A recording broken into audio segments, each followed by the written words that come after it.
好啦，喺行咗好耐之後呢，就嚟咗呢個唔知咩地方，但係一個類似鬥獸場嘅物體啊。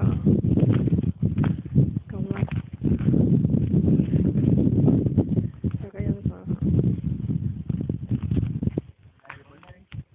即係我覺得啲意大利人呢就好中意呢嘥啲錢呢起啲咁嘅嘢嚇。我諗踢下波啊，鬥下獸啊，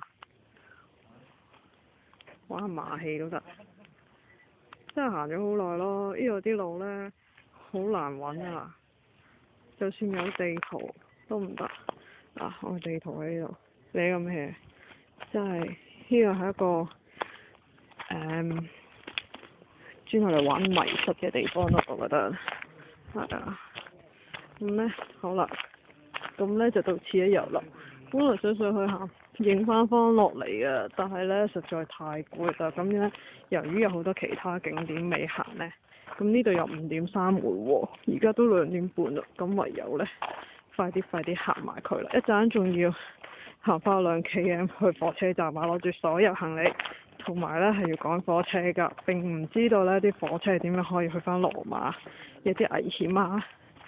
啊，呢個窿唔知又唔係做咩呢？啊，呢個窿應該落翻去下面嗰度咯。啊，大家見到呢個窿係落翻下面嗰度。